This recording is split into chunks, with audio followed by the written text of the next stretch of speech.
இது அப்படின்னா என்ன அர்த்தம்னா வளமான இடம். நீங்கள் நோட்டு கொண்டு வரணும், பேனா கொண்டு வரணும், நோட் பண்ணணும். இல்லை உங்கள் மொபைலில் நோட் பேட் இருந்துச்சுன்னா அதை எடுத்து டைப் பண்ணி வைக்கணும். வேறு எதுவும் டைப் பண்ணக்கூடாது. நீங்கள் பால் கணக்கு, காய்கறி கணக்கு டைப் பண்ணிடாதீங்க. இப்போ பிரசங்க டைமில் என்னென்னா வசனங்களை டைப் பண்ணி வைங்க. சரி, கெனசரேத் அப்படின்னா என்ன அர்த்தம்னா வளமான இடம். சொல்லுங்கள், என்னது? வளமான இடம். அடுத்து செழிப்பான தோட்டம் அப்படின்னு அர்த்தம். அங்கே நல்ல நீர்வளம் பொருந்தி இருக்கிற இடம். அந்த கடல் பக்கத்தில் நல்ல செழிப்பு. அந்த கடல் பக்கத்தில் செழிப்பான ஒரு இடத்துல வெறுமையான ஒரு ஆள் நின்று கொண்டு இருக்கிறார். மாட்டுத்தாவணியில் கடை வச்சா செழிப்பான இடம். ஆனால் அதுலேயும் ஒரு ஆள் வெறுமையாக நின்று கொண்டு இருந்தார். மாட்டுத்தாவணி சும்மா ஒரு உதாரணத்துக்கு சொல்கிறேன். நம்ம ஒரு நல்ல ஒரு செழிப்பான இடத்துல நாம் இருக்கிறோம், ஆனாலும் நமக்கு சில நேரங்களில் மீன்கள் கிடைப்பது இல்லை. கெனசரேத்து அப்படின்னா வளமான இடம். ஆனால் அங்கே அந்த போட்டை பற்றி வசனம் சொல்லுது, அவன் இரவு முழுவதும் பிரயாசப்பட்டான் அந்த போட்டை பற்றி. அந்த போட்டுக்கு நீங்கள் பேர் வச்சா என்ன பேர் வைப்பீங்க? வெறுமையான போட். ஏன்னா எம்டி போட். நைட்டு ஃபுல்லாக ஃபிஷ் பிடிக்க போச்சு, மீன் பிடிக்க போச்சு. காலையில் வரும்போது அந்த போட்டு எம்டி போட்டு. பீட்டர்கிட்ட நீங்கள் கேட்டிங்கன்னு வச்சுக்கோங்க, பேதுருவே நீ உன் போட்டுக்கு என்னப்பா பேர் வைப்ப அப்படின்னு கேட்டால் அவன் சொல்லுவான், இது ஏமாற்றம் தந்த படகு. எனக்கு ஏமாற்றம் தந்துச்சு. ராத்திரி முழுக்க நான் பிரயாசப்பட்டேன், வருத்தம் தான் மிச்சம், சோர்வை தந்த படகு. நான் இன்றைக்கு இப்படி சொல்ல விரும்புகிறேன், உங்களுக்கான ஃபிஷ் எங்கே இருக்குது? உங்களுக்கான ஜெயம் எங்கே இருக்குது? ஃபிஷ்ஷுனால் நீங்கள் இப்படி மைண்டில் வச்சுக்கோங்க, ஜெயம். உங்கள் வாழ்க்கையில், உங்கள் பிஸ்னஸில் இருக்கிற சக்ஸஸ், உங்கள் வாழ்க்கையில் இருக்கிற சக்ஸஸ் எங்கே இருக்குது? இங்கே பீட்டர் இரவு முழுவதும் மீன் பிடிக்க போகிறாரு, மீன் ஒன்றும் அகப்படவில்லை. மறுநாள் காலையில் போட்டை கரையில் நிப்பாட்டி அவர் வலையை அலசி கொண்டு இருக்கிறார். எதற்காக அலசி கொண்டு இருக்கிறார்னா, இன்றைக்கும் நான் போவேன், மீன் பிடிப்பேன், மீன் வரும் அப்படின்ற ஒரு நம்பிக்கையில் அலசி கொண்டு இருக்கிறார். வசனம் சொல்லுகிறது, இயேசு கிறிஸ்து அந்த பக்கத்தில் நடந்து வந்தாராம். அந்த கெனசரேத்து கடல் அருகே அவர் நின்றபோது 1வது வசனத்தை பார்த்தீங்கன்னா, அநேக ஜனங்கள், திரளான ஜனங்கள் தேவ வசனத்தை கேட்கும்படி அவரிடத்தில் என்ன செய்தார்கள்? நெருங்கினார்கள். இயேசுக்கிட்ட நீங்கள் ஏன் வந்தீங்க? நான் உங்கள்கிட்ட கேட்குறேன், இயேசுக்கிட்ட நீங்கள் ஏன் வந்தீங்க? அவர் ஏதாச்சும் அற்புதம் செய்வார்னு வர்றீங்களா? இயேசுக்கிட்ட எதுக்காக வர்றீங்க?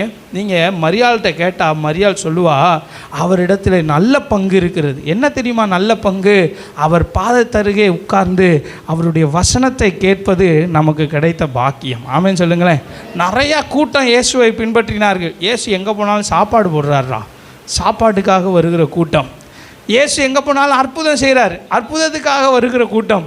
சில கூட்டம் உண்மையாக பின்பற்றுச்சு. அந்த கூட்டம் எதற்காக பின்பற்றினது என்றால், அவர் வாயிலிருந்து கிருபையுள்ள வார்த்தைகள் வந்ததாம். ஆமென் சொல்லுங்களேன். அவர் எப்படி பிரசங்கம் பண்ணார் தெரியுமா? மற்ற பாஸ்டர்ஸ் மாதிரி பிரசங்கம் பண்ணலை, பரிசேயர் சதுசேயர் மாதிரி பிரசங்கம் பண்ணவில்லை, அதிகாரமுடையவராய் பிரசங்கம் பண்ணினார். அவர் பிரசங்கம் பண்ணும்போதே அசுத்த ஆவிகள் ஓடினது. அவர் பிரசங்கம் பண்ணும்போதே கூனி எல்லாம் நிமிர்ந்து நடந்தான். தலை குனிஞ்ச வாழ்க்கையெல்லாம் தலை நிமிர்ந்துச்சு. ஆமென் சொல்லுங்களேன். இயேசுவின் வார்த்தை எங்கே வருதோ அங்கெல்லாம் தலை குனிவெல்லாம் தலை நிமிர்ந்து நிற்கிற நிலைமையாய் மாறும். ஒரு ஆமென் சொல்லுங்களேன். இயேசுவின் வார்த்தையில் கிருபை இருந்தது, இயேசுவின் வார்த்தையில் அதிகாரம் இருந்தது, இயேசுவின் வார்த்தையில் சுகம் இருந்தது. அதனால நிறைய பேர் இயேசுவினிடத்தில் நெருங்கி வந்தார். திரளான கூட்டம். 1வது வசனம் அப்படி தானே சொல்லுது, அவர் திரளான ஜனங்கள் அவரிடத்தில் நெருக்கினார்கள். அடுத்து 2வது வசனத்தை பாருங்கள். அப்பொழுது கடற்கரையில் நின்ற 2 படகுகளை கண்டார். மீன் பிடிக்கிறவர்கள் அவைகளை விட்டு இறங்கி வலைகளை அலசி கொண்டிருந்தார்கள். அப்பொழுது அந்த படகுகளில் ஒன்றில் ஏறினார். இப்போ நான் சொல்ல போகிறேன், வேர் இஸ் த ஃபிஷ்? உங்களுக்கான மீன் எங்கே இருக்கிறது அப்படின்னு சொன்னால், நான் இப்படி சொல்ல விரும்புகிறேன், உங்களுக்கான சக்ஸஸ் எங்கே இருக்குது? நீங்கள் இரவு முழுவதும் பிரயாசப்பட்டிருக்கலாம், 16 ஆண்டுகள் நீங்கள் பிரயாசப்பட்டிருக்கலாம். நான் என்ன சொல்கிறேன், ஊழியத்துக்கு 16 வருடங்கள் நாம் பிரயாசப்பட்டு கொண்டு இருக்கிறோம். ஆண்டவரே சக்ஸஸ் கிடைக்காதா, ஜெயம் கிடைக்காதா? அப்பப்போ ஜெயம் கிடைக்கி, ஆனால் அந்த ஜெயம் எல்லாம் உபயோகம் இல்லாமல் போய் விடுகிறது. ஆண்டவரே எனக்கு ஒரு பெரிய பல்கான ஒரு ஜெயம் கிடைச்சா நல்லாயிருக்கும். நீங்கள் சாம்கிட்ட கேட்டால் சாம் சொல்லுவான், எனக்கு ஒரு நல்ல ஒரு பேங்க்கில் பெரிய ஆஃபீஸராக போஸ்டிங் கிடைச்சா நல்லாயிருக்கும். எல்லாருமே அதை தான் ஓடிக்கொண்டு இருக்கிறோம்.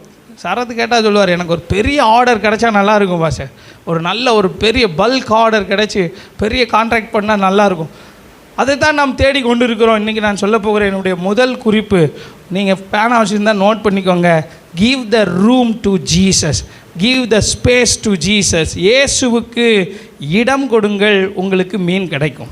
ஆமென் சொல்லுங்களேன். 2 படகு இருந்தது. அதில் ஒரு படகு சீமோனுடைய படகு. அந்த சீமோனுடைய படகுல ஆண்டவர் ஏறினார். அந்த சீமோன்கிட்ட சொல்கிறாரு, கரையிலிருந்து சற்றே தள்ளும்படி கேட்டுக்கொண்டார். 2வது வசனத்தை 3வது வசனத்தை போடுங்க. 3வது வசனத்தை ஒரு வாசிங்களேன். 3வது வசனத்தை வாசிங்க. அந்த படகுகளில் ஒன்றில் ஏறினார். அது சீமோனுடையதாக இருந்தது. அவனை கேட்டுக்கொண்டு கவனிங்க, எங்கே தெரியுமா ஜெயம் இருக்கிறது? நீங்கள் ஆண்டவருக்கு ஸ்பேஸ் கொடுக்கும்போது ஜெயம் கிடைக்கும். ஒரு ஆமென் சொல்லுங்களேன். இயேசு எந்த போட்டையும் யூஸ் பண்ண முடியுங்க. ஒரு உண்மையை சொல்கிறேன், கவனிங்க. இயேசுவால் உபயோகப்படுத்த முடியாத போட் என்று ஒன்றும் இல்லை. இயேசுவால் இங்கே வந்திருக்கிற எல்லா வாழ்க்கையும் உபயோகப்படுத்த முடியும். அப்பா அம்மா இல்லையா? இயேசுவால் உபயோகப்படுத்த முடியும். யாரும் இல்லையா? நம்பினவர்கள் கைவிட்டார்களா?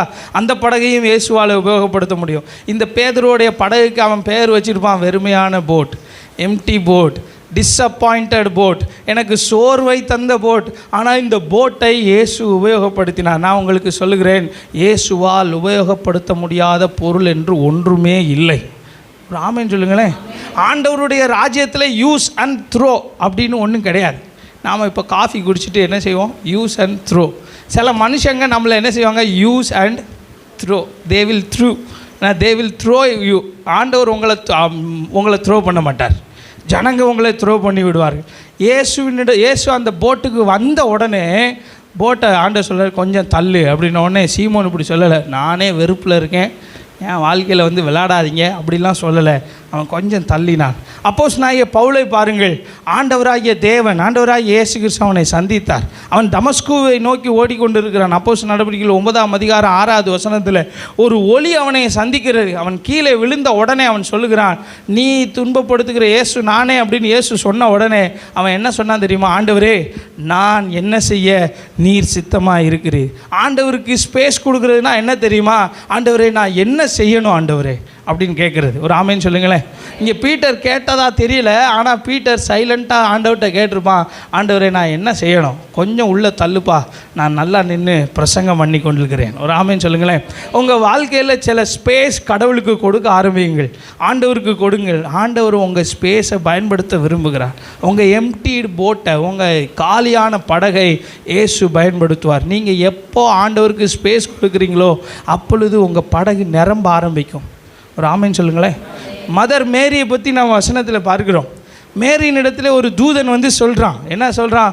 உன்னிடத்திலே ஒரு குமாரன் பிறப்பார், அவர் பரிசுத்தம் உள்ளவர் அப்படின்னு சொன்ன உடனே, நானோ புருஷனை அறியாதவள், அவளுக்குள்ளே ஏராளமான சந்தேகம் இருந்தது. கடைசியில் அவள் சொன்னாள், ஆண்டவரே, உம்முடைய வார்த்தைக்கு நான் அடிமை, உமக்கு நான் அடிமை, உம்முடைய வார்த்தையின்படியே எனக்கு ஆக கடவுது. நான் உங்களை பார்த்து சொல்லுகிறேன், தேவன் இயேசு உங்களிடத்தில் ஏதாயிலும் கடந்த நாட்களில் பேசி நீங்கள் ஆண்டவருக்கு இன்னும் ஸ்பேஸ் கொடுக்காமல் இருக்கிறீங்களா? இடம் கொடுக்காமல் இருக்கிறீங்களா? அந்த காரியங்களுக்கெல்லாம் இடம் கொடுக்க ஆரம்பியுங்கள். உங்கள் வெறுமையெல்லாம் மாறி அந்த வெறுமைக்குள்ளே மீன்கள் குவிய ஆரம்பிக்கும். ஒரு ஆமென் சொல்லுங்களேன். நீங்கள் எப்போ இடம் கொடுக்குறீங்களோ அப்பொழுது உங்களுக்கு ஜெயம் கிடைக்கும். உம்முடைய வார்த்தையின்படியே எனக்கு ஆக கடவுது அப்படின்னு சொல்லி அவள் சொன்ன உடனே ஆண்டவர் அவள் வாழ்க்கையை பயன்படுத்தினார். இயேசு விதவையை பயன்படுத்தினார். நான் ஒரு உண்மையை சொல்லுகிறேன், கவனியுங்கள். வேதத்தில் நீங்களும் நானும் ஆராதிக்கிற ஒரு தேவன் இருக்கிறாரு. அந்த தேவன் எப்படிப்பட்டவர் தெரியுமா? விதவையையும் பயன்படுத்தினார், வயதுக்கு வந்த வாலிப பெண்களையும் பயன்படுத்தினார், வாலிபர்களையும் பயன்படுத்தினார், முதியவர்களையும் பயன்படுத்தினார், ஒரு ராஜாவையும் பயன்படுத்தினார், ஏழையையும் பயன்படுத்தினார், சிறையில் இருந்தவனையும் பயன்படுத்தினார், போலீஸ்காரனையும் பயன்படுத்தினார். என் தேவனால் பயன்படுத்த முடியாத நபர் என்று ஒருவருமே கிடையாது. ஒரு ஆமென் சொல்லுங்களேன். இயேசு யாரையும் பயன்படுத்த முடியும். அதனால தான் தாவீது சொல்லுகிறான், எவரையும் மேன்மைப்படுத்தவும் எவரையும் கனப்படுத்தவும் உம்முடைய கரத்தினால் ஆகும். ஆமென் சொல்லுங்களேன். நம்முடைய ஆண்டவருடைய கரத்தை ஒருவனும் தடுக்கவே முடியாது. தேவரீர், நீர் சகலத்தையும் செய்ய வல்லவர், நீர் செய்ய நினைத்தது தடைபடாது என்பதை நான் அறிந்திருக்கேன். ஆண்டவரால் செய்ய முடியாதுன்னு ஒன்றுமே கிடையாது. நீங்கள் ஆண்டவருக்கு ஸ்பேஸ் கொடுத்தால் கர்த்தர் உங்களையும் பயன்படுத்துவார். ஆண்டவருடைய ராஜ்யத்தில் உங்களையும் பயன்படுத்த நிறைய பேர் சொல்லியிருக்கலாம் உங்களை பார்த்து, ஒன்றை வச்சு என்ன ஆண்டவர் செய்வார், ஒன்றை வச்சு என்னையா செய்ய முடியும், இந்த போட்டை வச்சு என்ன செய்ய முடியும், இது காலியான போட்டு, பேசாண்டு ஒன்று செய், இந்த போட்டை விற்றுரு, தொழிலில் நஷ்டமாயிருச்சு, நீ பேசாண்டு இருக்கிறத விட நீ போகிறது மேல் அப்படின்னு சொல்லலாம். ஆனால் ஆண்டவர் அந்த போட்டை பயன்படுத்துவார். ஒரு ஆமேன்னு சொல்லுங்களேன். ரெண்டாவது என்னுடைய குறிப்பு, எங்கே ஃபிஷ் இருக்குது தெரியுமா? அங்கே 4வது வசனத்தை வாசியுங்கள். லூக்கா சுவிசேஷம் 5ஆம் அதிகாரம் 4வது வசனம். சீமோனை நோக்கி ஆழத்திலே தள்ளி கொண்டு போய் மீன் பிடிக்கும்படி. கவனிங்க, ரெண்டாவது ஃபிஷ் எங்கே இருக்குதுன்னு சொல்கிறேன். முதல்ல ஃபிஷ் எங்கே இருக்குது தெரியுமா? ஏசுவுக்கு நீங்கள் ரூம் கொடுக்கும்போது ஃபிஷ் வரும். ரெண்டாவது ஃபிஷ் எங்கே இருக்குன்னா ஆழத்திலே இருக்கிறது. பக்கத்தில் பார்த்து சொல்லுங்கள், ஆழத்தில் இருக்குது. ஆமாம், ஆழத்தில் தான் மீன் இருக்குது, கரையில் இல்லை. நீங்களும் நானும் எப்படிப்பட்ட கிறிஸ்தவங்க தெரியுமா? கரையிலேயே நிற்கிற கிறிஸ்தவர்கள். நம்ம எல்லாம் கரையில் நிற்கிற கிறிஸ்தவர்கள். ஆனால் ஆழத்திற்கு போகும்போது நமக்கு ஃபிஷ் கிடைக்கும். நாங்கள் பைபிள் காலேஜ் படிக்கும்போது ஒரு டீச்சர் இப்படி சொல்லி கொடுத்துட்டார். டேய், ஆழமாக பிரசங்கம் பண்ணுறேன்னு சொல்கிறவனா நம்பாத, ஏன்னா ஆழத்தில் இருள் இருக்குது அப்படின்னாரு. ஆண்டவர் இருளெல்லாம் மாற்றி விட்டார். ஒரு ஆமேன்னு சொல்லுங்களேன். ஆழத்தில் இருந்த இருளை ஆண்டவர் வெளிச்சமாய் மாற்றிவிட்டார். ஆழத்தில் மீன் இருக்கிறது. இந்த வசனத்தை நாங்கள் போன வாரம் தியானம் பண்ணும்போது ரொம்ப சந்தோஷமாக இருந்தது. என்ன ஆழம்? நீங்கள் இது வரைக்கும் நீங்கள் ஜெபத்தில் கரையில் தான் நின்றுட்டு இருக்கிறீங்க. நம்ம என்ன செய்கிறோம்? அடிக்கடி கரையிலே நின்றுக்கிறோம். ஜெபத்துக்கு ஆழத்திற்கு போக வேண்டும். வேத வசனத்தில் ஆழத்திற்கு போக வேண்டும். விசுவாசத்தில் ஆழத்திற்கு போக வேண்டும். ஆபிரகாமை பற்றி வசனம் சொல்லுது. ஆண்டவர் ஆபிரகாமை அழைக்கிறார். நீங்கள் கவனிங்க, உங்கள் ஆபிரகாம் இடத்துல உங்களை வச்சு பாருங்கள். ஏன்னா ஆண்டவர் உங்களை அழைச்சி, மகனே நான் உனக்கு ஒரு குழந்தை தரப்போகிறேன். இப்போ வயசு 100 சரியா? 75 வயசில் ஆண்டவர் கூப்பிட்றாரு, உனக்கு ஒரு குமாரன் தருவேன், 100 வயசில் தாரேன். அந்த பிள்ளை வளர்ந்து பெரியாள் ஆகி அவனுடைய பிள்ளைகள்லாம் வந்து 400 வருஷம் கழித்து இந்த தேசத்தை அவங்களுக்கு சொந்தமாக தருவேன் அப்படின்னு சொன்னால் நீங்கள் ஒத்துக்கிடுவீங்களா? உங்கள்கிட்ட ஆண்டவர் ஒரு வாக்குத்தத்தம் கொடுக்குறாரு. ஜனவரி மாதம் வாக்குத்தத்தம் கொடுத்த உடனே நீங்கள் சரி நினைப்பீங்க, 1ஆம் தேதி வாக்குத்தத்தம் கிடைச்ச உடனே நீங்களும் நானும் என்ன நினைப்போம் தெரியுமா? எப்படா இது நிறைவேறும்? 2ஆம் தேதி நிறைவேறுமா? 3ஆம் தேதி? 400 வருஷம் கழித்து நிறைவேறும்னு சொன்னால் நீங்கள் இயேசுவை ஃபாலோ பண்ணுவீங்களா? 400 வருஷம் கழிச்சு இன்றைக்கி ஒரு வாக்குத்தத்தம் கொடுத்து 400 வருஷம் கழித்து நிறைவேறும், ஆனால் அதை பார்க்க நீ இருக்க மாட்டே ஆபிரகாமே அப்படின்னு சொன்னால் நீங்கள் இயேசுவை பின்பற்றுவீங்களா? ஆனால் வசனம் சொல்லுது, எபிரேயர் புஸ்தகம் 11ஆம் அதிகாரத்தை எடுத்துக்கொள்ளுங்கள். அவன் எப்படிப்பட்டவனாக இருந்தான் தெரியுமா? கொஞ்சம் விசுவாசத்திலே ஆழமாய் போனான். எபிரேயர் புஸ்தகம் 11ஆம் அதிகாரம் சொல்கிற வசனத்தை வாசியுங்கள். 13வது வசனத்தில் இப்படி எழுதப்பட்டிருக்கிறது, இவர்கள் எல்லாரும் வாக்குத்தத்தம் பண்ணப்பட்டவைகளை அடையாமல் தூரத்திலே அவைகளை கண்டு நம்பி அணைத்து கொண்டு. கவனிங்களேன், அவங்க நம்புனாங்களாம். ஒரு ஆமேன்னு சொல்லுங்களேன். விசுவாசத்தில் உங்களுக்கும் எனக்கும் எங்கே தெரியுமா மீன் இருக்குது? ஆழத்தில் தான் மீன் இருக்குது. உங்கள் விசுவாசத்தை இன்னும் ஆழப்படுத்துங்கள். அதை அவன் அடையவே இல்லை, ஆனால் அவன் நம்பினான், அதை அணைத்து கொண்டானான். நீங்களும் நானும் எப்படிப்பட்டவங்கன்னா கிட்ட பார்வை உள்ளவர்கள். கண்ணாடி போட்டிருக்கிறேன், இங்கே சில பேர் கண்ணாடி போட்டிருக்கிறீங்க. கிட்ட பார்வை, நமக்கெல்லாம் கிட்ட பார்வை. என்ன இன்றைக்கி கிடைக்குமா? ஜனவரி ஆச்சு, இப்போ நவம்பர் ஆச்சு, ஆண்டவரே வாக்குத்தத்தம் ஏதாச்சும் நிறைவேறினா நல்லாயிருக்கும் அப்படின்னு. ஆனால் ஆபிரகாம் அப்படி இல்லை, தூரமாய் பார்த்தான். 400 வருஷம் கழித்து நடக்கும். இன்றைக்கி இங்கே இருக்கிறதெல்லாம் வெறுமையாக இருக்கலாம் ஒரு வேலை. ஏன்னா நான் இப்படி பார்க்க விரும்புகிறேன். விசுவாசத்தில் ஆண்டவரே நான் தூரமாய் பார்க்க விரும்புகிறேன். ஒரு ஆமேன்னு சொல்லுங்களேன். தூரமாய் பாருங்கள், நம்பி அணைத்து கொள்ளுங்கள். இன்னும் நீங்கள் ஆழமாய் நீங்கள் ஆண்டவரை நம்புங்க. ஆண்டவர் மேலே வச்ச அன்பை இன்னும் ஆழப்படுத்துங்கள். ஆமேன்னு சொல்லுங்களேன்.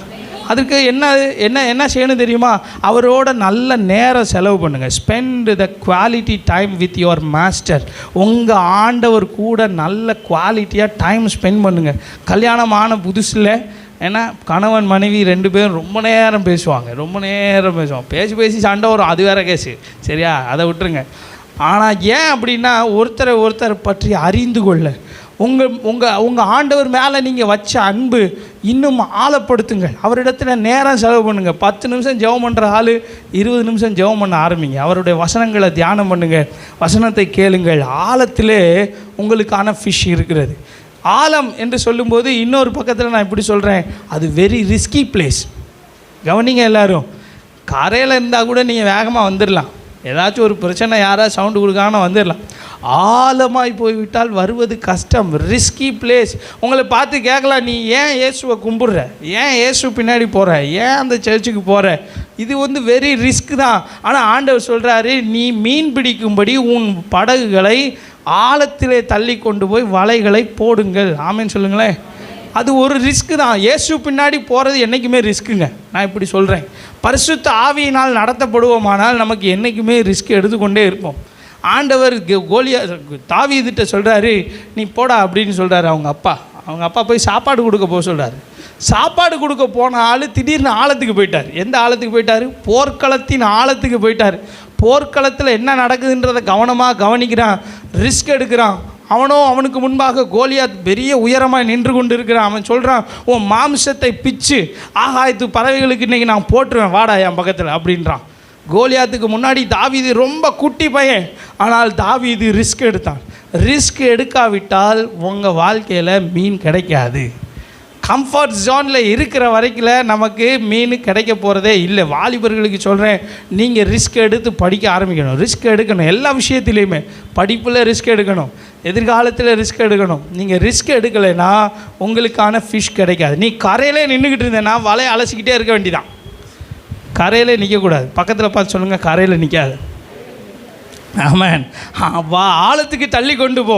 உன் போட்டை ஆழத்துக்கு தள்ளி கொண்டு போகும் வரைக்கும் உங்கள் போட்டுக்குள்ளே ஃபிஷ் வராது. மூணாவது என்னுடைய குறிப்பு கவனிங்க, நோட் பண்ணிக்கோங்க, வாசிக்கலாம். அந்த அஞ்சாவது வசனத்தை பாருங்கள். அதற்கு சீமோன், ஐயரே, முழுவதும் நாங்கள் பிரயாசப்பட்டும் ஒன்றும் அகப்படவில்லை, ஆகிலும் உம்முடைய வார்த்தையின்படியே வலையை போடுகிறேன். நான் சொன்னேன், எங்கே இருக்குது தெரியுமா மீன்? முதல் குறிப்பு நான் சொன்னேன், ஆண்டவருக்கு ஸ்பேஸ் கொடுங்கள். ரெண்டாவது, நீங்கள் ஆழத்தில் தள்ளி கொண்டு போங்க. மூன்றாவது என்னுடைய குறிப்பு, முக்கியமான குறிப்பு, கவனிங்களேன், ஒர்க் வித் ஜீசஸ்.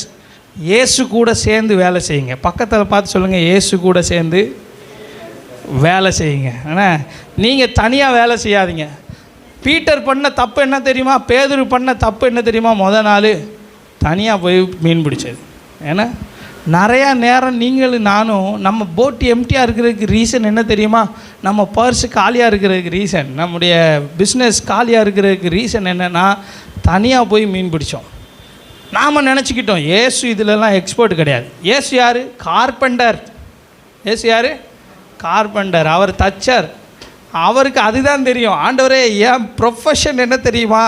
நான் மீன் பிடிக்கிறது. சின்ன வயசுலேருந்தே மீன் பிடிக்கிற ஆள். தண்ணியை பற்றி எனக்கு ஃபுல்லாக தெரியும். எங்கே மீன் வரும்னு எனக்கு தெரியும், எந்த இடத்துல வலை போடணும்னு எனக்கு தெரியும். நீங்கள் உங்கள் வேலையை பாருங்கள். நம்ம என்ன செய்கிறோன்னா, அடிக்கடி இயேசுவே உங்கள் ப்ரொஃபஷன் வேறு, உங்கள் வேலை வேறு, ஏன் வேலை வேறு அப்படி நினச்சிக்கிறோம். இயேசுவை கரையிலேயே விட்டுட்டு போயிடுறோம். பீட்டர் இதே மாதிரி இன்னொரு இடத்துலையும் நடந்துச்சு. இயேசு உயிர் தெழுந்ததுக்கப்புறமும் அதே மாதிரி போனால் மீன் பிடிக்க ஒன்றும் கிடைக்கல. ஆண்டவர் வந்தார். நிறைய நேரம் நம்ம என்ன செய்கிறோன்னா, இயேசுவை விட்டு விட்டு தனியாக மீன் பிடிக்க போயிடுறோம். பக்கத்தில் இருக்கிறவங்கள்ட்ட நீங்கள் சொல்லுங்கள், தனியாக போகாத, தனியாக வேலை செய்யாதீங்க. ஆமேன். இயேசுவை கூட்டு போங்க. உங்கள் போட்டில் இயேசு இருக்கிறாரான்னு செக் பண்ணிக்கோங்க. உங்கள் பிஸ்னஸில் இயேசு இருக்கிறாரான்னு செக் பண்ணிக்கோங்க. நீங்கள் வண்டி ஓட்டும்போது இயேசுவே என் கூட வாங்கன்னு சொல்லுங்கள். ஆண்டவரே, என் பிஸ்னஸில் என் கூட வாங்கன்னு சொல்லுங்கள். ஆண்டவர் உங்கள் கூட வருவார். ஆமேன்னு சொல்லுங்களேன். வசனம் சொல்லுது, நான் உன் மேலே என் கண்ணை வைத்து உனக்கு என்ன செய்வேன்? ஆலோசனை சொல்லுவேன். நீ நடக்க வேண்டிய வழியை உனக்கு காட்டுவேன். நீங்கள் வழி தெரியாது. சில நேரங்களில் நாம் இருக்கிற உலகம் வந்து நல்ல உலகம் கிடையாது. கவனிங்க, சண்டை போடாதீங்கடா. நாம் இருக்கிற உலகம் நல்ல உலகம் கிடையாது.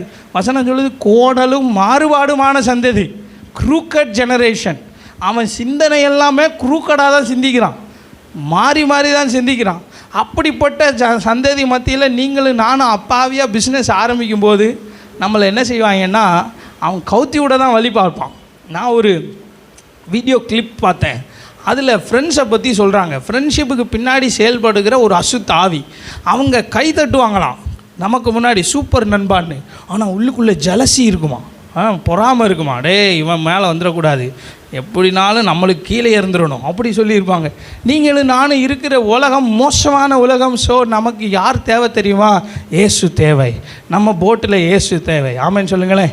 Work with Jesus. நீங்கள் உங்கள் ஞானத்தை நம்பி போகாதீங்க. நிறைய நேரம் நம்ம திறமையை நம்பி போய் விட்டோம். நம்முடைய அனுபவத்தை நம்பி போய்விட்டோம். உண்மைதான், உங்கள் அனுபவம் உங்களுக்கு கை கொடுத்துச்சு கடந்த நாட்களில், உண்மைதான். ஆனால் இன்றைக்கி நாம் எம்டி போட்டாக இருக்கிறதுக்கு காரணம் என்ன தெரியுமா? இயேசுவை விட்டுட்டு தனியாக போயிட்டோம். அவன் சொல்கிறான், இயேசு ஐயரே, முழுவதும் நாங்கள் பிரயாசப்பட்டோம், ஒன்றும் அகப்படவில்லை. ஆண்டவரே, நான் இளைப்படைந்து விட்டேன், ராத்திரி முல்லாம் வேலை செஞ்சு டயர்டாயிட்டேன். என் திறமை, என் ஞானம், என் புத்தி, இதை வைத்து நான் வலையை விரித்து பார்த்தேன், எங்கேயுமே வலையில் மீனே இல்லை. ஆண்டவரே, நீங்கள் தச்சன், நானோ மீனவன். என் ப்ரொஃபஷன் வேறு, உங்கள் ப்ரொஃபஷன் வேறு. ஆனால் என்ன செய்கிறது? நீங்கள் சொல்கிறீங்க. நான் உங்களுக்கு ஒரு உண்மை சொல்கிறேன், கவனிங்க. இயேசு கிறிஸ்து எல்லா ஏரியாலையும் எக்ஸ்பர்ட். ஆமாம் சொல்லுங்களேன்.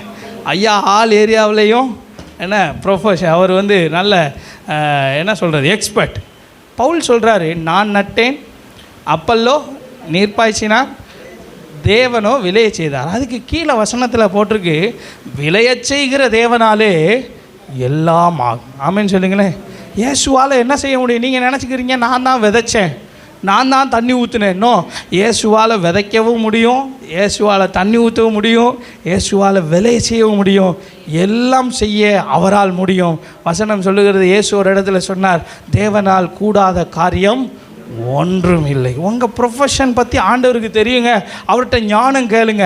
ஆண்டவரே, எனக்கு ஜெயம் கிடைக்கல, எனக்கு மீன் கிடைக்கல, எனக்கு தேவையான மீனை நீங்கள் தான் கொடுக்க முடியும். ஏன்னா நீர் எல்லா ஏரியாவிலும் சிறந்தவர், ஞானத்தில் சிறந்தவர். சாலமோன் சொல்கிறான் ஆண்டவரை பற்றி, ஞானத்தில் சிறந்தவர், மகத்துவம் உள்ளவர். நம்முடைய தேவனை போல வேறு தேவன் இல்லை.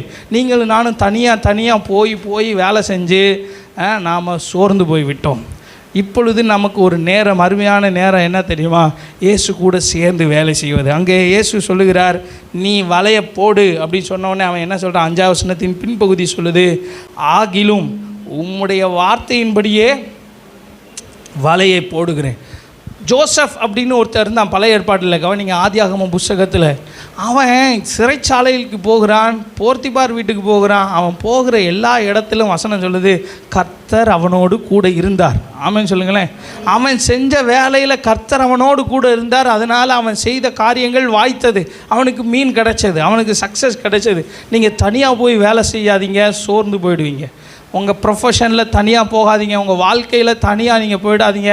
உங்கள் வாழ்க்கையில் துணையை தேர்ந்தெடுக்கும் போது தனியாக போய் செலக்ட் பண்ணிடாதீங்க, இயேசுவோடு கூட சேர்ந்து போங்க. நாலாவது என்னுடைய குறிப்பு வாசிங்க. ஆண்டவர் அந்த வசனத்தில் 5ஆவது வசனத்தில் இப்படி போட்டிருக்கிறது, வலையை போடு அப்படின்னு சொல்கிறாரு. 5ஆம் வசனத்தின் கடைசி பகுதியில் அவன் சொல்லுகிறான், ஆகிலும் உம்முடைய வார்த்தையின்படியே வலையை போடுகிறேன், நீ கீழ்ப்படி நீங்கள் நிரம்புவீர்கள். ஒரு ஆமேன்னு சொல்லுங்களேன். கீழ்ப்படிஞ்சது யார் தெரியுமா? ஒரு ஆள். சீமோன்ட்ட ஆண்டவர் சொல்கிறார் 3ஆவது வசனத்தில் என்ன சொல்கிறாரு? படகை உள்ள தள்ளு அப்படின்றார். அவன் ஒரு ஆள் தான் கீழ்ப்படிஞ்சான். இந்த இடத்துல சீமோன் 2 இடத்துல கீழ்ப்படிறான். கவனிங்க, படகை உள்ளே தள்ளிட்டு போகிறான், 2வது வலையை போடுறான். ஒரு ஆள் தாங்க கீழ்ப்படிஞ்சார், அவன் கூட இருந்த ஆளெல்லாம் நிரம்பினாங்க. ராமேன்னு சொல்லுங்களேன். நிறையா நேரம் ஃபேமிலியில் என்ன தெரியுமா சிக்கல்? ஆண்டவரே, இவங்க கீழ்ப்படிய மாட்டேங்கிறாங்க, இவன் ஜோம் பண்ண மாட்டிக்கா, இவன் ஜோம் பண்ண மாட்டிக்கா, என் பிள்ளை ஜோம் பண்ண மாட்டேங்கி, என் கணவன் ஜோம் பண்ண மாட்டேங்கி, அப்படிலாம் சொல்லாத. ஆண்டவர் எங்கே தெரியுமா ஃபிஷ்ஷை வச்சுருக்கிறாரு? நீ கீழ்ப்படி நீங்கள் நிரம்புவீர்கள். ஒரு ஆமேன்னு சொல்லுங்களேன். இதை வாசிக்கும் போது எனக்கு ஆச்சரியமாக இருந்தது. அவன் கீழ்ப்படிஞ்சாங்க. அடுத்த வசனத்தை பாருங்கள். அந்தப்படியே அவர்கள் செய்து தங்கள் வலை கிழிந்து போகத்தக்கதாக மிகுதியான மீன்களை பிடித்தார்கள். அப்பொழுது மற்ற படவிலிருந்து கூட்டாளிகள் வந்து தங்களுக்கு உதவி செய்யும்படிக்கு சைகை காட்டினார்கள். அவர்கள் வந்து 2 படகுகளும் அமிழத்தக்கதாக நிரப்பினார்கள். ஒரு ஆமேன்னு சொல்லுங்களேன். இதுக்கு முன்னாடி இந்த போட்டு வெறுமையான போட்டு, ஏமாற்றம் தந்த போட்டு, சோர்வை தந்த போட்டு. ஆனால் இயேசு கூட சேர்ந்து வேலை செய்த போது ஒரு ஆள் கீழ்ப்படிஞ்சார், அந்த 2 போட்டும் நிரம்பினது. பிரச்சனை என்னென்னா, நம்ம பக்கத்தில் இருக்க ஆளை தான் பார்க்குறோம், நம்ம குடும்பத்தில் இருக்க ஆட்களை தான் பார்க்குறோம். இவங்களால தான் ஆண்டவரே என்னால் ஜெபம் பண்ண முடியல, இவங்களால தான் பாச என்னால் ஜெபம் பண்ண முடியல, இவங்களால தான் பாச என்னால் டைத்து கொடுக்க முடியல, இவங்களால தான் என்னால் ஆராதிக்க முடியல அப்படின்னு சொல்கிறோம். அப்படி இல்லை, நீங்கள் கீழ்ப்படிங்க, உங்கள் குடும்பத்தை ஆண்டவர் நிரப்புவார். ஒரு ஆமேன்னு சொல்லுங்களேன். ஒரு மனிதன் கீழ்ப்படிந்தால் போதுங்க, ஃபேமிலியவே ஆண்டவர் ஆசீர்வதிப்பார். ஏன்னா விதவையை பற்றி வசனம் சொல்லுகிறது, அவள் விதவை, அவகிட்ட எலியா போகிறார். என்ன பண்ணிக்கிட்டு இருக்கம்மா அப்படின்னு கேட்டால் அவன் சொல்கிறான், நான் விறகு பொறுக்கிட்டு இருக்கிறேன். ஒரு அப்பம் சுட்டு நானும் என் பிள்ளையும் செத்து சாப்பிட்டு சாக போகிறோம். சாகிறதெல்லாம் சாவு, முன்னாடி எனக்கு கொடுத்துட்டு சாவு அப்படின்னு. சில பேர் அப்படி தான் இருப்பாங்க, நீ செத்தாலும் பரவாயில்ல எனக்கு கொடுப்பாங்க, அது வேறு விஷயம். சரியா? இங்கே அவள் கீழ்ப்படிந்தாள். வசனம் சொல்லுகிறது, பஞ்சம் தீரும் மட்டும் அந்த வீட்டில் மாவு குறையவில்லை, எண்ணெய் செலவழிந்து போகவே இல்லை. எல்லாரும், அவளும் அவள் வீட்டாரும் ஆசீர்வதிக்கப்பட்டார்கள். நீங்கள் கீழ்ப்படிஞ்சா கர்த்தர் உங்கள் குடும்பத்தை நிரப்புவார். ஆமென் சொல்லுங்களேன். ப்ரேயருக்கு நீங்கள் கீழ்ப்படிங்க, ஆராதனைக்கு நீங்கள் கீழ்ப்படிங்க, விசுவாசத்துக்கு நீங்கள் கீழ்ப்படிங்க. கர்த்தர் உங்கள்கிட்ட என்ன பேசுகிறாரோ அதற்கு நீங்கள் கீழ்ப்படிங்க. உங்கள் ஃபேமிலி, உங்களுடைய போட்டு நிரம்பும். ஆமென் சொல்லுங்களேன். மீன் எங்கே இருக்குது? உங்ககிட்ட தான் இருக்குது. நீங்கள் கீழ்ப்படிகிறது தான் இருக்குது. ரைட். அடுத்து 10வது வசனம். நிறைய காரியம் இருக்குது. நான் இதை மட்டும் 11வது வசனத்தை மட்டும் சொல்லி நான் முடிக்க விரும்புகிறேன். டைம் ஆச்சு. ரைட். அவர்கள் படகுகளை கரையிலே கொண்டு போய் நிறுத்தி எல்லாவற்றையும் விட்டு அவருக்கு பின் சென்றான். இங்கே எங்கே தெரியுமா உண்மையான மீன் இருக்குது? இயேசுக்கிட்ட தான் உண்மையான மீன் இருக்குது. போட்டு நிரம்பிடுச்சு. கவனிங்க, நம்மளை கர்த்தர் நிரப்பினார். நாம் வெறுமையாக இயேசுனிடத்தில் வந்தோம், ஒன்றுமில்லாமல் இருந்தோம். எல்லாம் தந்தார். சுகம் தந்தார், பலன் தந்தார், ஆரோக்கியம் தந்தார், கிருபை தந்தார், தாளந்துகளை தந்தார், சொத்து தந்தார், வேலை தந்தார், சக்ஸஸ் தந்தார், எல்லாம் தந்தோம். ஆனால் தந்தார். இங்கே வசனத்தில் போட்டிருக்கிறது, பீட்டர் என்ன செஞ்சான் தெரியுமா? அதன் மேலேயே கண்ணை வைக்கவில்லை, எஜமான் மேலே கண்ணை வைத்தான். ஆமென் சொல்லுங்களேன். இன்றைக்கி வேணா நீ இந்த மீனை பார்த்துக்கிட்டே இருக்கலாம், மீன் நாரிடும். ஆமென் சொல்லுங்களேன். ஒரு ஃபேக்ட், ஒரு உண்மையை சொல்கிறேன், கவனிங்க. உங்களுக்கு கிடைத்த பழைய வெற்றிகள் ஒரு நாள் நாறிவிடும், ஆனால் வெற்றியை தந்த தேவன் உங்களை நார விட மாட்டார். ஆமென் சொல்லுங்களேன். நம்ம வெற்றியை பார்த்து சந்தோஷப்பட்டு உட்காந்துடக்கூடாது. பீட்டர் என்ன செஞ்சான் தெரியுமா? ஆண்டவரே, இன்னும் நான் ஜெயம் பெற வேண்டும், இன்னும் நான் ஜெயம் பெற வேண்டும். எல்லாவற்றையும் விட்டு அவருக்கு பின் சென்றான். நான் உங்களை இப்படி என்கரேஜ் பண்ணுறேன், நீங்கள் எல்லாத்தையும் விட்டுட்டு இயேசு பின்னாடி வந்துடுங்க அப்படி சொல்லலை. உங்கள் மனதை அங்கே வைக்காமல் உங்கள் மனதை எஜமான் மேலே வையுங்கள். ஆமென் சொல்லுங்களேன்.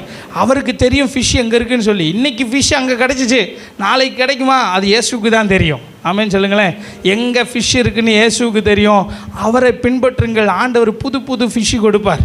ஏன்னா மீனை கொடுத்தார். ஆண்டவர் சொன்னார் பீட்டர்கிட்ட, நீ மீனை மட்டும் இனிமேல் பிடிக்க மாட்ட, மனுஷனையும் பிடிப்பு. அவன் நிறையா மனுஷங்களை பிடிச்சாங்க. கவனிங்க, அப்போஸ்தலர் நடவடிக்கைகளில் எழுதப்பட்டிருக்கிறது, அவன் போன இடங்களில் எல்லாம் அற்புதங்கள் நடந்தது. ஒரு ஆமென் சொல்லுங்களேன். அவன் மூலமாய் கர்த்தர் பெரிய பெரிய அற்புதங்களை செய்தார். இவன் யார்? ஒரு நாள் மறுதளித்து ஓடி போன பீட்டர். இந்த பீட்டர் மூலமாக ஆண்டவர் அற்புதத்தை செய்தார். அவன் சரீரத்தில் இருக்கிற ட்ரெஸ்ஸு உருமால்களை தொட்டு அநேகர் சுகமாகிறார்கள். மீன் பிடிக்கிறான், ஆயிரமாக மீன் பிடிக்கிறான். 3000 பேர் சேர்க்கப்படுகிறார்கள். பிரசங்கம் பண்ணுறான். கவனிங்க, 12 பேரோடு கூட எழும்பி நின்று முதல் பிரசங்கம் பண்ணுறான். வலை வீசுகிறான், 3000 பேர் கேட்ச் பண்ணிட்டான். அடுத்து பிரசங்கம் பண்ணுறான், 5000 பேர் கேட்ச் பண்ணிட்டான். அதுக்கடுத்த அதிகாரத்தில் வசனம் சொல்லுது, சீஷர்களின் தொகை பெருகினது. கொர்நேலியு வீட்டுக்கு போகிறான். கொர்நேலியு வீட்டில் போய் அவன் என்ன செய்கிறான்? பிரசங்கம் பண்ணுறான். பரிசுத்த ஆவியானவர் ஊற்றப்படுகிறார். அங்கே கொர்நேலியு வீட்டையும் ஆண்டவர் அவனை வச்சு கேட்ச் பண்ண வைக்கிறார். நம்முடைய ஆண்டவர் யாரையும் பயன்படுத்துவார். ஆமென் சொல்லுங்களேன். நீங்கள் ஆண்டவர் கையில் உங்களை ஒப்பு கொடுக்க வேண்டும். உங்களுக்கான ஜெயத்தை கர்த்தர் தருவார். ஆமென் சொல்லுங்களேன். இந்த பீட்டருடைய ஜெயம் எங்கே வரைக்கும் பாதிக்கப்பட்டுச்சு தெரியுமா? ரோம கவர்மெண்ட் வரைக்கும் பாதிக்கப்பட்டுச்சு. இவன் எங்கே கடந்தாலும் சாதாரணமாக கனசரேத்து கடற்கரையில் யாருக்குமே தெரியாமல், ஏன்னா யாருமே பார்க்க முடியாத ஒரு இடத்துல கிடந்த அவனை ஆண்டவர் உயர்த்தினார். அவனுடைய வெற்றி அரசாங்கத்தை பாதித்தது. ஒரு ஆமென் சொல்லுங்களேன். ரோம கவர்மெண்ட்டுக்கு சவால் விடுகிற அளவுக்கு ஆண்டவர் அவனை உயர்த்தினார். ஏரோதை பற்றி வசனம் சொல்லுது, இந்த பீட்டரை காலி பண்ணிடுவோம் அப்படின்னு நினச்சான். காலி பண்ணிடுவோம்னு நினச்சவன் காலி ஆகிட்டான். ஆனால் பீட்டர் உயிரோடு இருந்தார். ஒரு ஆமென் சொல்லுங்களேன். ஆண்டவரால் எவரையும் பயன்படுத்த முடியும். எங்கே தெரியுமா சக்ஸஸ்? எஜமானை பின்பற்றும் போது சக்ஸஸ். உங்கள் கண்கள் எங்கே இருக்கிறது? கிடைத்த வெற்றி மேலே இருக்கிறதா, அல்லது வெற்றியை தந்த ஆண்டவர் மேலே இருக்கிறதா? நம்ம எல்லாம் கண்களை மூடி ஜெபம் பண்ண போகிறோம். அப்படியே உட்கார்ந்த இடத்துல தலைகளை தாழ்த்தி நீங்கள் ஜெபம் பண்ண ஆரம்பிங்க. ஆண்டவரே, எங்களுக்கான வெற்றி ஆண்டவரே எங்கள் மனசில் உள்ளது அல்ல ஆண்டவரே, உங்கள் மனசில் எங்களை பற்றி என்ன சித்தம் இருக்குதோ அதுதான் வெற்றி ஆண்டவரே. ஹல்லேலூயா. கண்களை மூடி ஜெபம் பண்ணுங்க. ஒருவேளை இன்றைக்கி தேவை வேணாம் பீட்டர், உனக்கு மீன் கிடைச்சா போதும் அப்படின்னு இருக்கலாம். இன்றைக்கி உன் தேவை அதுவாக இருக்கலாம். ஆனால் ஆண்டவர் மனசில் உன்னை பற்றி வேற வச்சிருக்கிறார். கர்த்தருடைய மனதில் உன்னை குறித்த திட்டம் வேறு.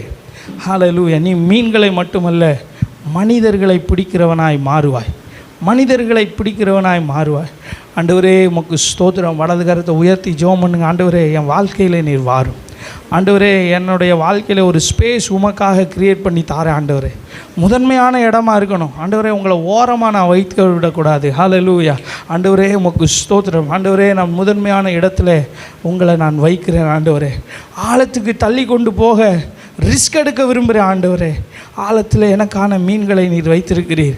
நீர் எனக்காக நன்மைகளை செய்கிறவர். ஆண்டவரே ஹல்லேலூயா, ஹல்லேலூயா. வசனம் சொல்லுகிறது, ஆண்டவரோடு கூட சேர்ந்து வேலை பாருங்கள். ஆண்டவரே இவ்வளவு நாள் நான் தனியாக வேலை செய்து விட்டேன், இவ்வளவு நாள் தனியாக நான் ஊழியம் செய்து விட்டேன். இனிமேல் நான் உம்மோடு கூட இணைந்து வேலை செய்ய விரும்புகிறேன். உம்முடைய வார்த்தையின்படியே வலைய போட விரும்புகிறேன். ஆண்டவரே உமக்கு தெரியும் எங்கே மீன் இருக்குதுன்னு சொல்லி. ஹல்லேலூயா. ஆண்டவரே நான் கீழ்ப்படியும் போது எங்கள் குடும்பத்தை நிரப்புவீர். நான் கீழ்ப்படியும் போது எங்களுடைய போட்டை நீர் நிரப்புவீர். ஆண்டவரே நீர் நன்மை செய்கிறவராக இருக்கிறீர். ஹல்லேலூயா, ஹல்லேலூயா. உன்னை குறித்த ஆண்டவருடைய திட்டம் வேறு, உன்னை குறித்த ஆண்டவருடைய திட்டம் வேறு. ஹல்லேலூயா. நீ வேணால் நினைக்கலாம் இன்றைக்கி போட்டு நிரம்பினா போதும். ஆனால் ஆண்டவருடைய திட்டம் என்ன தெரியுமா? Eternal plan. அது ஒரு நித்தியமான திட்டம். அநேக வாழ்க்கைகளை மாற்றுகிற திட்டம். அநேக வாழ்க்கைகளை மாற்றப் போகிறாய். ஹல்லேலூயா. மனுஷனை பிடிக்கிறவர்களாய் கர்த்தர் நம்மை மாற்றுவார். குடும்பங்களை ஆசீர்வதிக்கிறவர்களாய் கர்த்தர் நம்மை மாற்றுவார். கட்டப்பட்ட குடும்பங்கள் உங்கள் கரங்களின் மூலமாய் விடுதலை ஆகும்.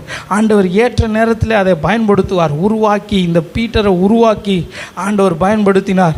ஆயிரமாய் ஜனங்கள் ஆண்டவருடைய ராஜ்யத்தில் வந்து சேர்ந்தார்கள். ஆண்டவரே நாங்கள் இன்றைக்கு இருக்கிற வெற்றியை பார்க்காமல், தற்காலிக வெற்றியை பார்க்காமல், உங்கள் மனசில் இருக்கிற வெற்றியை பார்க்க, உங்கள் மனசில் எங்களை குறித்த திட்டத்தையும் தீர்மானத்தையும் நாங்கள் அறிந்து கொள்ள எங்களுக்கு கிருபை தருவீராக. இந்த கால வேளையில் ஆராதனையில் வந்து கலந்து கொண்ட ஒவ்வொரு பிள்ளைகளையும் ஆசீர்வதிங்க. ஆண்டவரே உங்கள் பிள்ளைகளோடு கூட இணைந்து ஆண்டவரே நீரும் அவர்கள் பிஸ்னஸில் கூட இருப்பீராக. ஆண்டவரே அவர்கள் வாழ்க்கையில் கூட இருப்பீராக. அவர்களுடைய போட்டில் கச்ச நீர் இருப்பீராக என்று சொல்லி ஜெபிக்கிறேன். ஆசீர்வதிக்கிறோம். பெரிய காரியங்களை செய்யும். இயேசுவின் நாமத்தில் ஜெபிக்கிறோம் நல்ல பிதாவே, ஆமென். என் ஆத்மாவே கர்த்தரை ஸ்தோத்திரி, என் முழு உள்ளமே பரிசுத்த நாமத்தை ஸ்தோத்திரி. என் ஆத்மாவே கர்த்தர் செய்த சகல உபகாரங்களையும் மறவாதே. நம்முடைய கர்த்தராகிய இயேசு கிறிஸ்துவினுடைய கிருபையும் பிதாவாகிய தேவனுடைய அன்பும் பரிசுத்த ஆவியானவருடைய அந்யோன்யம், ஐக்கியம், சமாதானம் நம் அனைவரோடும் கூட சதா காலமும் இருப்பதாக. ஆமென். உங்கள் எல்லாருக்கும் ஸ்தோத்திரம். கர்த்தர் உங்களை ஆசீர்வதிப்பார்.